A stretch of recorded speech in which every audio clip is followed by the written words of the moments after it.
The dead of winter, when the wind howled like a living thing, a desperate mother made one final prayer.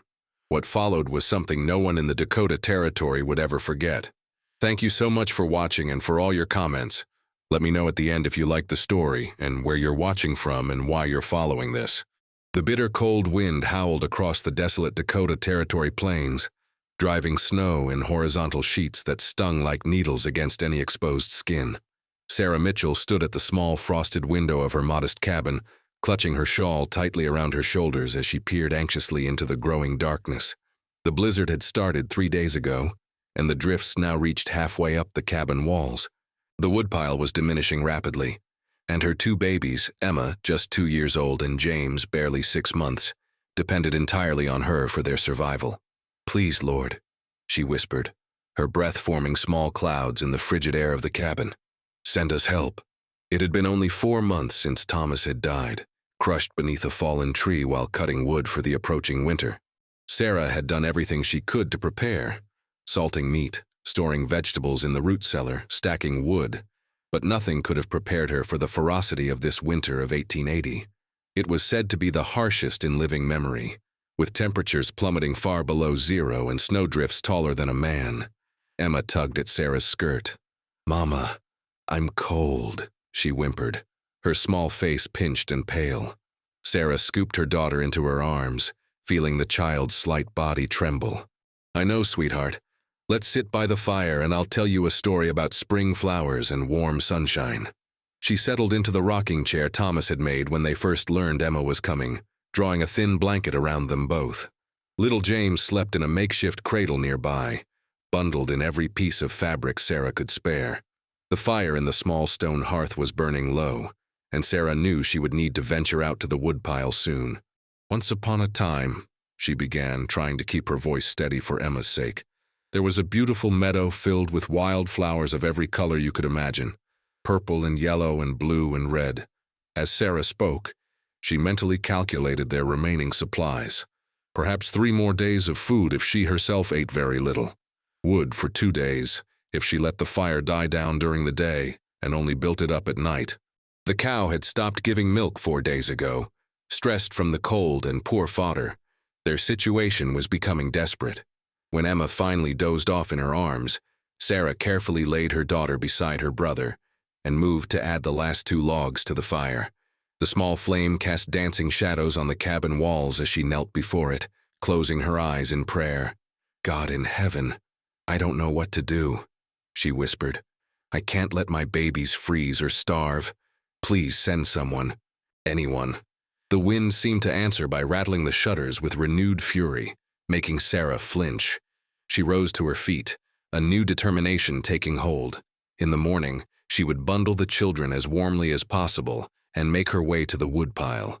If she could just keep them warm, they might survive until the storm passed. Outside, as darkness fully enveloped the prairie, a lone figure trudged through the blinding snow, wrapped in thick buffalo hides against the merciless cold. Chief Gray Wolf of the Hunkpapa Sioux had been separated from his hunting party when the blizzard struck without warning. For 3 days he had been seeking shelter, relying on his intimate knowledge of the land to navigate through the white wasteland. He paused, narrowing his eyes against the stinging snow. There, in the distance, a faint golden glow. A homesteader's cabin. Gray Wolf hesitated. Relations between his people and the white settlers had been strained for years, marked by broken treaties and mutual distrust. But the biting cold made the decision for him. No one, not even an enemy, should die alone in such a storm. With renewed purpose, he pushed forward toward the distant light, unaware of the desperate prayer that had just been offered inside those walls. Inside the cabin, Sarah startled as something solid thumped against her door. At first she thought it was merely another gust of wind driving snow against the cabin. But then it came again. Deliberate, human. Her heart racing, she grabbed Thomas's old rifle from above the fireplace, though she barely knew how to use it. "Who's there?" she called, her voice wavering. The response was muffled by the howling wind. Sarah hesitated, the rifle trembling in her hands. The nearest neighbor was 5 miles away. No one would be out in this storm unless they were in dire need, just as she was. Taking a deep breath, Sarah set the rifle aside and unbarred the door. The wind immediately tore it from her grasp, slamming it against the wall as a swirl of snow invaded the cabin.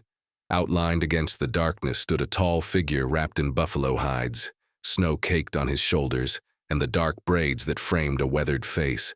Sarah gasped, instinctively stepping back. A Sioux warrior stood on her doorstep. For a moment, they simply stared at each other. Sarah with her hand clutched to her throat, and the tall Sioux warrior with snowflakes melting on his face. The howling wind seemed to fade into the background as an understanding passed between two souls in peril. "Please," Sarah finally said, her voice barely audible as she gestured toward the dying fire. "Come in from the cold." Grey Wolf nodded once and stepped inside. Sarah quickly closed the door behind him, shutting out the raging storm.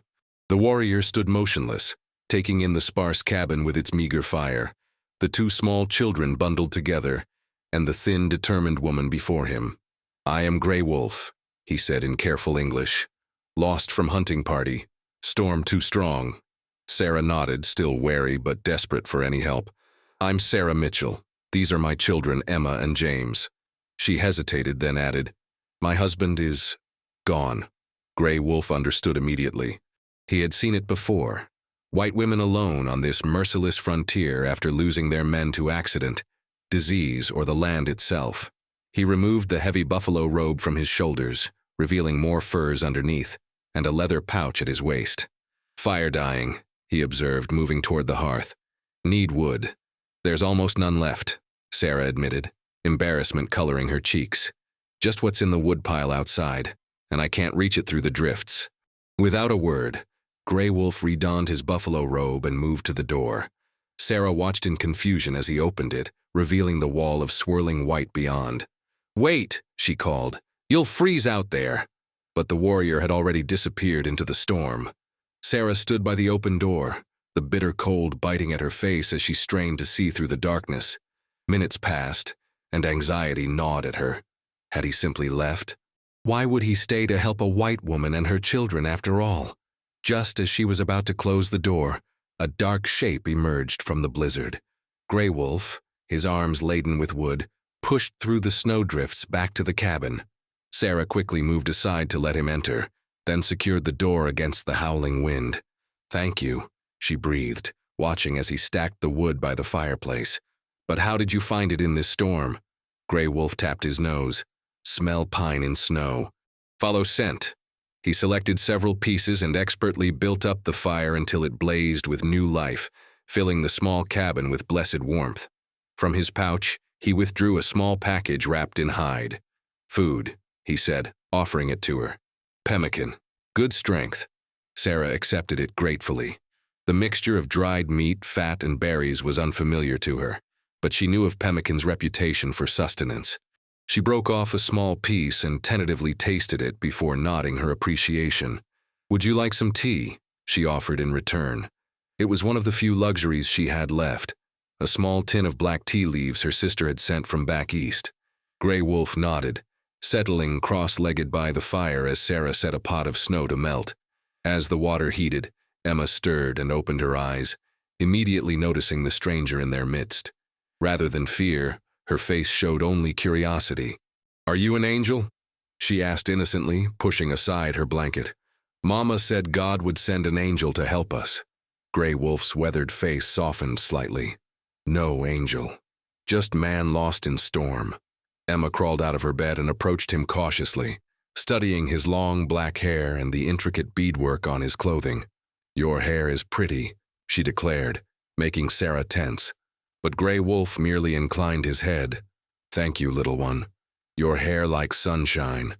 Emma smiled, reaching up to touch a small carved wooden figure that hung from a leather cord around Grey Wolf's neck. "What's that?" "Spirit guide.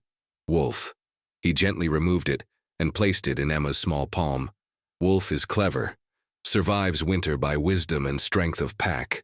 Sarah watched this exchange with a mixture of wonder and caution. She had heard stories of the Sioux, some terrifying, some filled with begrudging respect for a proud people defending their lands. Never had she expected to find herself sharing tea with a Sioux warrior, while her daughter examined his treasures.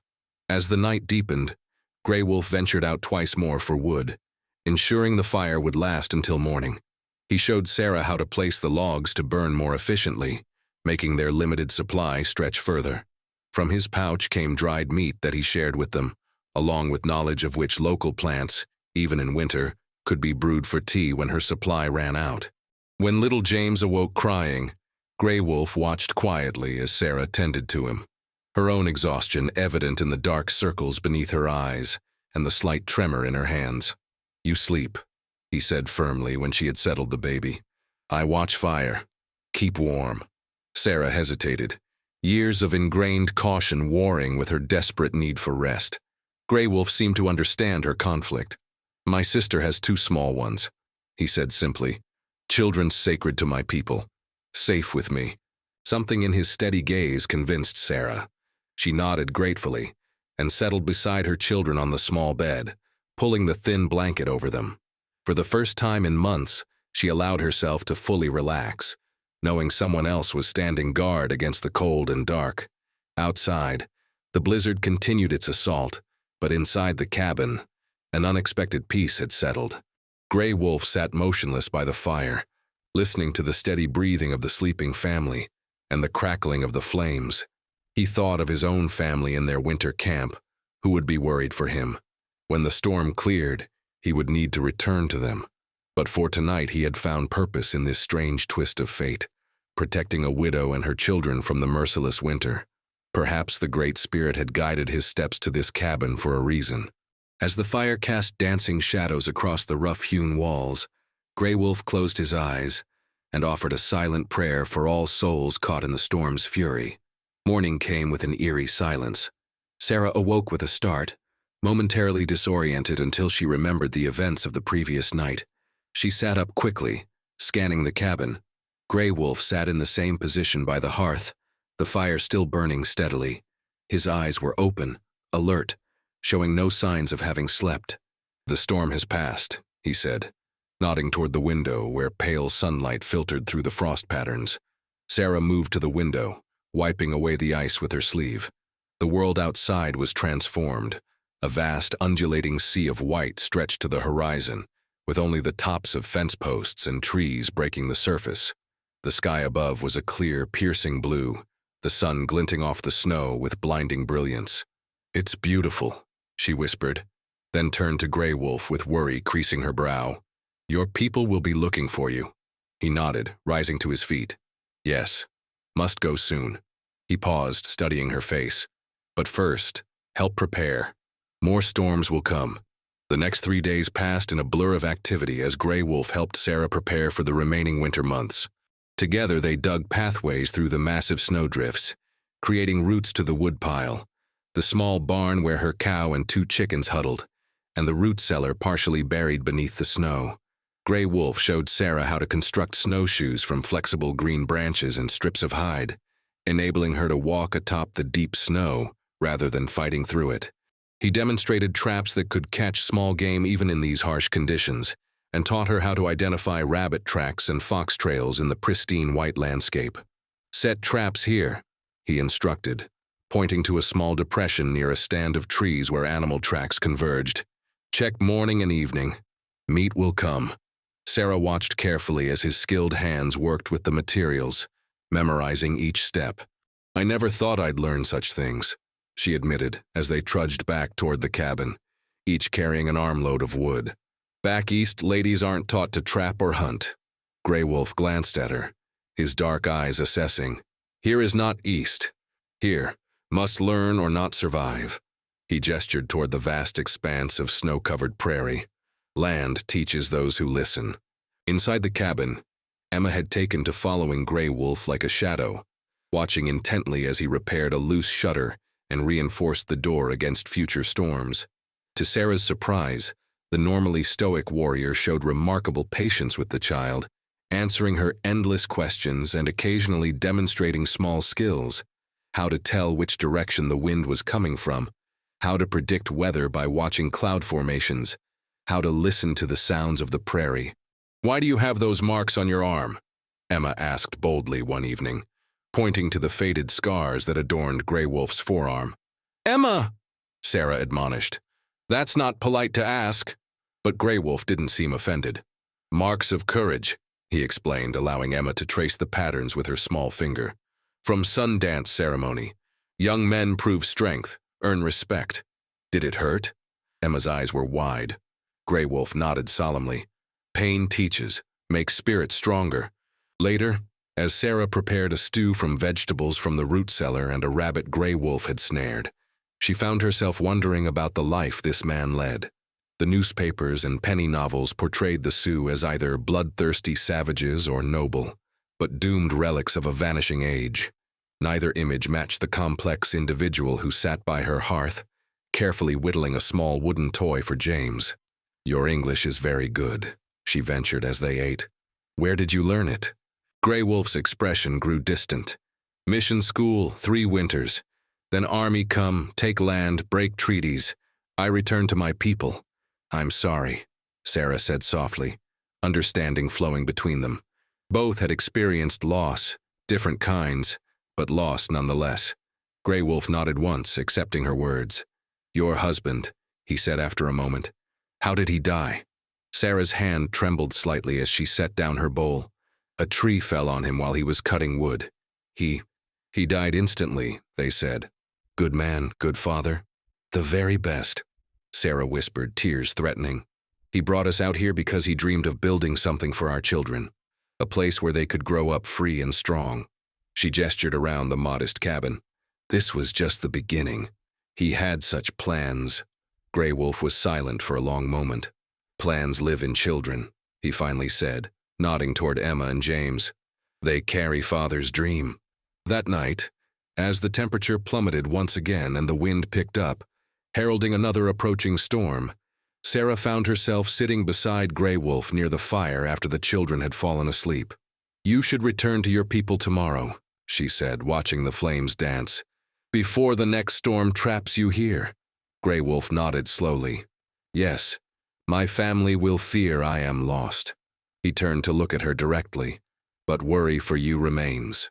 Sarah straightened her shoulders. We'll be all right now.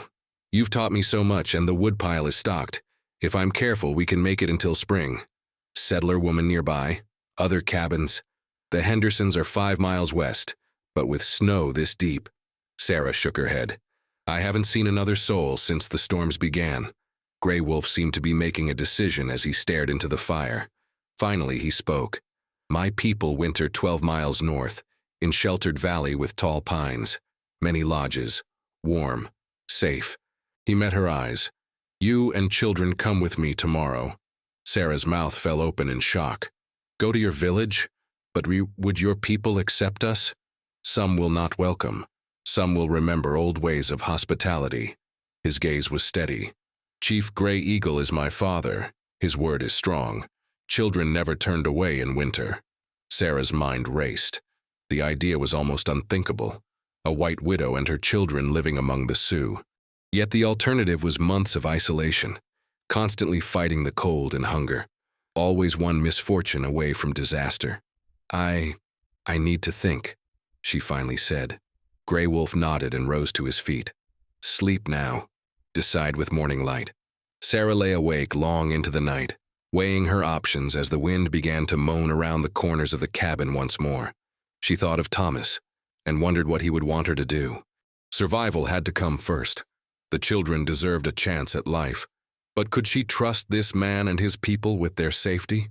As dawn broke, Sarah had made her decision. She found Grey Wolf already awake, watching the heavy clouds gathering on the horizon. We'll go with you, she said simply, if your father will have us. Grey Wolf nodded once, approval in his eyes. Wise choice. Storm coming. Big one. They worked quickly, gathering only what was essential. Warm clothing, Thomas's rifle and ammunition, a few treasured keepsakes, and as much food as Sarah could carry. Grey Wolf fashioned a travois from branches and hide to transport James and their supplies, while Emma would ride on his shoulders through the deepest drifts.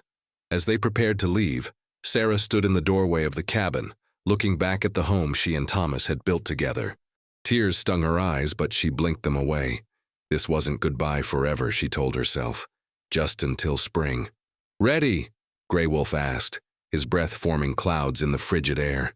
Sarah nodded, securing her shawl more tightly around her face. "Ready." They set out across the vast white expanse, the sky growing increasingly ominous above them. Grey Wolf moved with confidence, finding the easiest path through the drifts, occasionally stopping to ensure Sarah was managing with the snowshoes he had made for her. Emma, delighted with her elevated position on Grey Wolf's shoulders, chattered happily about the adventure. "Will there be other children to play with?" she asked. "And will they have pretty braids like yours?" "Many children," Grey Wolf confirmed. "They will want to touch your yellow hair, never seen before." As they trudged northward, the wind gradually increased, driving loose snow into their faces. Grey Wolf's pace quickened, and Sarah struggled to keep up, her legs burning with the unaccustomed exertion. "Storm coming faster," he called back to her. "Must reach trees before full strength." Sarah nodded grimly, pushing herself harder. In the distance, she could make out a dark line on the horizon, the pine forest that sheltered the Sioux winter camp. It seemed impossibly far away, as the sky continued to darken. By midday, they were fighting against driving snow once more, visibility reduced to mere yards. Grey Wolf had transferred Emma to the travois with James, and now pulled both children, breaking trail for Sarah, who followed in his footsteps. The forest was closer now, but the storm was upon them in full fury. "Stay close," Grey Wolf shouted over the howling wind. "Almost there." Sarah's legs felt like lead, her lungs burning with each breath of the frigid air. But the thought of her children drove her forward, step after exhausting step. She fixed her eyes on Grey Wolf's back, making it her anchor in the swirling white chaos. Suddenly, the ground dropped away beneath her, and Sarah found herself sliding down a snow-covered embankment. She cried out in alarm as she tumbled, losing sight of Grey Wolf and the children. When she finally came to a stop, she was disoriented, the blinding snow making it impossible to tell which direction was which. "Grey Wolf!" she called, panic rising in her throat. "Grey Wolf!" No answer came through the roaring storm. Sarah struggled to her feet, fighting against the deep snow. She had lost one of her snowshoes in the fall, making progress even more difficult.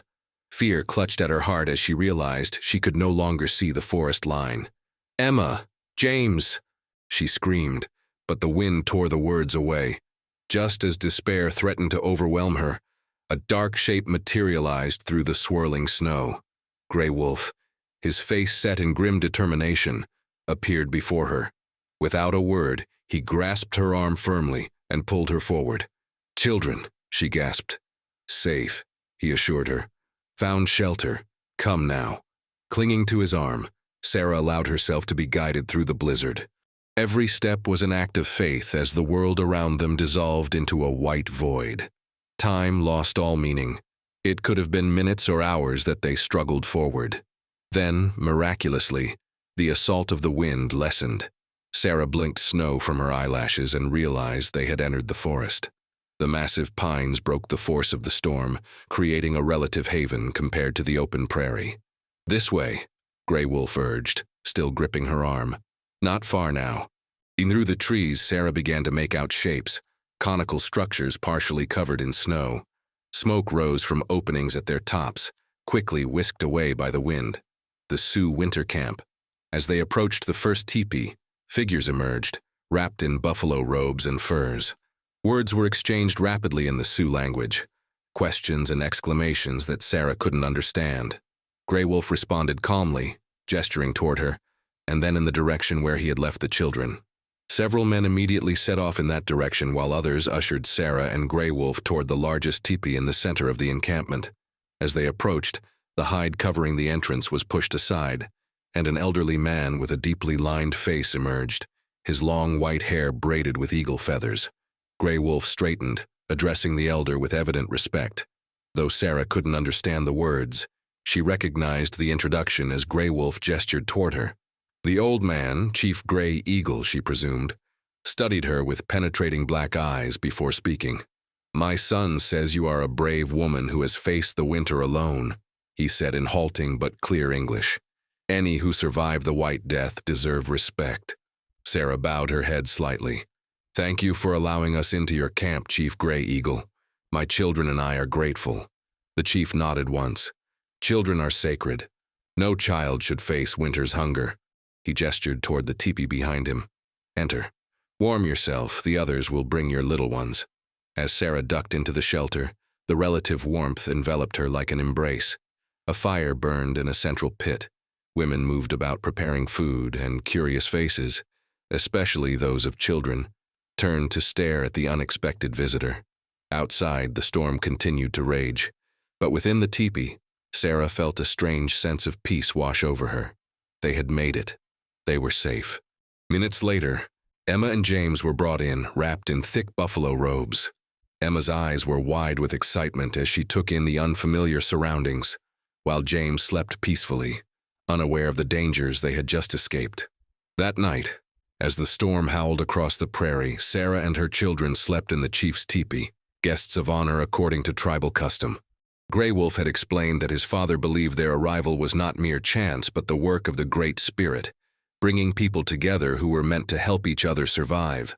As Sarah drifted towards sleep, warmed by the fire and the thick furs provided by the Sioux women, she found herself silently agreeing. Perhaps there was purpose in their meeting after all, a lesson in trust and humanity that transcended the artificial boundaries between their worlds. The days in the Sioux winter camp gradually turned into weeks, as January yielded to February's equally fierce grip. Despite initial wariness on both sides, Sarah and her children had been integrated into the rhythms of camp life.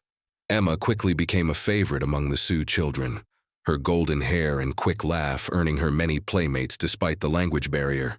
James, now crawling and beginning to pull himself up on objects, received constant attention from the women of the tribe, who seemed to view his chubby cheeks and curious nature as endlessly entertaining. For Sarah, the adjustment had been more complex. Chief Gray Eagle had assigned 2 women, Singing Bird, Grey Wolf's sister, and Morning Star, an elder known for her healing skills, to help Sarah learn their ways. Under their patient guidance, Sarah learned to prepare hides, cook unfamiliar foods, and create warm clothing from materials she would never have considered useful before. Like this, Singing Bird demonstrated, showing Sarah how to scrape a deer hide with a bone tool. Too hard hide tears, too soft fur stays. Sarah imitated the motion, her hands growing stronger and more calloused with each passing day. My mother would faint if she could see me now, she confessed with a small laugh. She raised me to play the pianoforte and embroider handkerchiefs. Singing Bird's dark eyes sparkled with amusement. Those things keep no one warm in winter. Indeed, Sarah had come to appreciate the practical wisdom that guided every aspect of Sioux life. Nothing was wasted. Everything had purpose, and the harsh realities of survival had shaped a culture that prized resourcefulness above all. She found herself wondering what Thomas would think of all she had learned, skills that would serve her well when they returned to their cabin in the spring. Grey Wolf had been absent from the camp for days, leading a hunting party in search of game to supplement their dwindling winter stores. Sarah found herself watching for his return each day, a fact that did not go unnoticed by the perceptive Singing Bird. "My brother is strong hunter," she commented as they worked together one evening. "Good man, good father someday." Sarah felt heat rise to her cheeks. "He saved our lives, I'm grateful to him." Singing Bird nodded, her expression knowing. Gratitude, good beginning. Other feelings may follow. Before Sarah could respond to this startling observation, a commotion at the edge of camp drew their attention. The hunting party had returned, dragging travois laden with elk meat. Sarah's heart quickened as she spotted Grey Wolf among them, his face leaner than before, but his stride still powerful and sure. That evening, as the tribe celebrated the successful hunt with a feast, Chief Gray Eagle motioned for Sarah to join him and Grey Wolf near the fire. The old chief's eyes reflected the dancing flames as he spoke. "Winter grows old," he said, gesturing toward the sky where stars glittered in the clear, cold night. "Soon comes thaw, then new grass." Sarah nodded, understanding the implication. "When it's safe to travel, we'll return to our cabin." Grey Wolf's expression remained impassive, but something flickered in his eyes. "Cabin stands empty long time. May need much work." "I can manage," Sarah insisted, though uncertainty gnawed at her. The task of rebuilding their life on the homestead seemed suddenly daunting after experiencing the community of the Sioux camp. Chief Gray Eagle studied her face. "My son tells me you are a brave woman. Good mother. He paused, exchanging glances with Grey Wolf. He also says your land is good. Near river, many trees. Sarah waited, sensing there was more to this conversation than simple observations. Our hunting grounds shrink each season, the chief continued. White man's paper says we must stay in one place now. No follow buffalo. His weathered face showed centuries of wisdom and sorrow. Times change. Must find new ways to live. Grey Wolf finally spoke, his deep voice measured. Father suggests arrangement. I help rebuild your home, plant crops when spring comes. Teach your son to hunt when he grows. In return, your land becomes place where our hunters can rest, gather water on long journeys. Sarah's eyes widened as she grasped what was being proposed. You want to form an alliance? More than alliance, Chief Gray Eagle said, his gaze direct. Family. The implication hung in the air between them. Sarah looked at Grey Wolf, really looked at him. The strength in his features, the intelligence in his eyes, the way he had cared for her children as if they were his own. In the weeks they had known each other, he had shown more compassion and honor than many who shared her heritage. This is unexpected, she managed, her thoughts whirling. I would need time to consider. Of course, Grey Wolf said with dignity. No hasty decision. As February yielded to March, signs of the coming spring began to appear. The brutal storms became less frequent, and on warmer days, patches of ground emerged from beneath the snow. Bird calls that had been absent for months returned to the forest, and the creek that ran near the camp began to break free of its icy prison. Sarah spent these days in deep contemplation, walking along the forest's edge when weather permitted, watching her children thrive among the Sioux, and examining her own heart. The proposition before her was unorthodox by the standards of white society, perhaps even scandalous. Yet here, in this place between worlds, different rules seemed to apply. She thought often of Thomas and what he would want for her and the children. Survival, certainly, but also happiness and security. Grey Wolf could provide these things, and more importantly, he had earned her trust through his actions rather than mere words. One evening, as the sun set in a blaze of orange and purple, Sarah found Grey Wolf alone, working on repairs to a hunting bow. She sat beside him, gathering her courage. I've been thinking about your father's proposal, she began. Grey Wolf set aside his work, giving her his full attention. And, before I answer, I need to understand what this would mean. Would we live at my cabin? Would you expect me to give up my ways entirely? Not give up, Grey Wolf clarified. Add to. I learn your ways, you learn mine. Children know both. He gestured toward the forest. Cabin, good place. Near water, good soil. Some of my people could visit, trade, others stay in traditional ways. And us? Sarah asked quietly. What would we be to each other? Grey Wolf's expression softened slightly. Begin as partners. Friends. His hand moved tentatively toward hers but stopped short of touching. Other feelings may grow, like spring flowers after snow melts. The simple poetry of his words touched something deep within Sarah. Here was a man proposing not passion, but partnership, a foundation upon which something enduring could be built. My neighbors may not understand, she warned. There could be difficulties. Grey Wolf nodded gravely. Always difficulties when paths cross, but strong hearts find way forward. Sarah took a deep breath, her decision crystallizing. Then my answer is yes, for the children, for myself, and for our peoples. Yes. The journey back to Sarah's cabin took place in early April, when the worst of the spring mud had dried and travel became possible again. Chief Gray Eagle sent 5 warriors with them, including Grey Wolf's cousin Running Deer, to help with repairs and preparations for planting. As they crested the final rise and the cabin came into view, Sarah felt a complex mixture of emotions. The small structure seemed both familiar and strange, a remnant of her past life that would now become something new. Snow damage had collapsed part of the roof, and the door hung askew on its hinges, but the bones of the place remained sound, and with many hands the work would progress quickly. Grey Wolf stood beside her, surveying the homestead with a practical eye. Good land, he declared. We'll grow strong crops. Emma tugged at his hand, pointing excitedly. Look, my flower garden is still there under the snow. Can we plant more flowers, Grey Wolf? He smiled down at her, one of his rare, transformative expressions. Yes, little sunshine, many flowers for you. Sarah watched them together, this man who had come to them through the storm, and the daughter who had accepted him without hesitation. Behind them, James babbled happily from his perch on Running Deer's shoulders, already forming bonds with this extended family that fate had provided. The work began immediately, repairing the roof, reinforcing the walls, clearing fields for planting.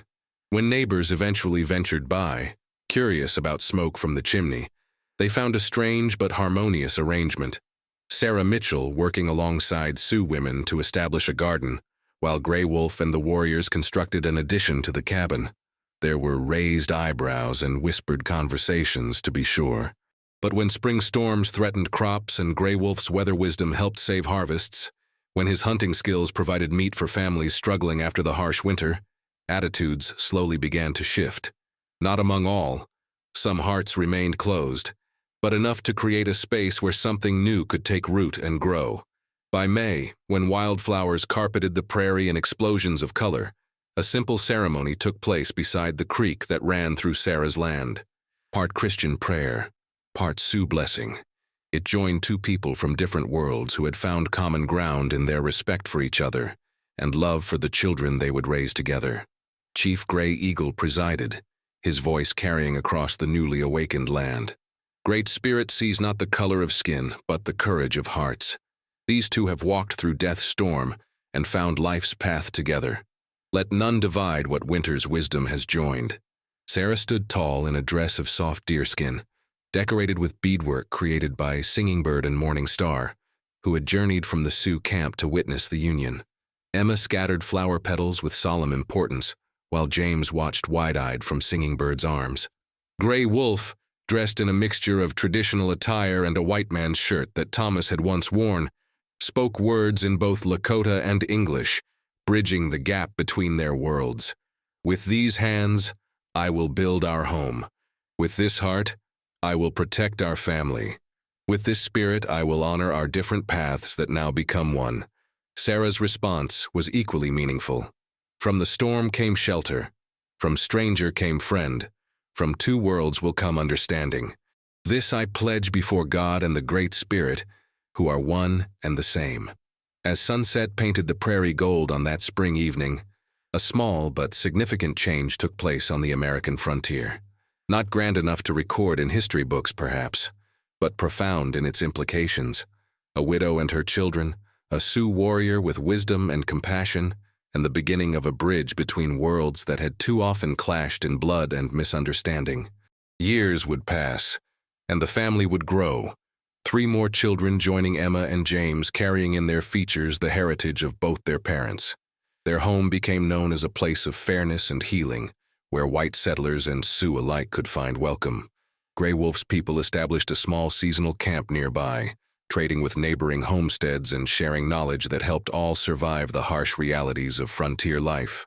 And each winter, when the snow fell thick upon the prairie and the wind howled around the now expanded cabin, Sarah would tell their children the story of that desperate prayer offered in the darkest days of the hardest winter, and the unexpected answer that had come through the storm. A lone Sioux chief who changed everything. Sometimes, she would conclude, her hand clasped in Grey Wolf's as they sat before the fire, the greatest blessings arrive in the most unexpected forms. We need only the courage to open the door,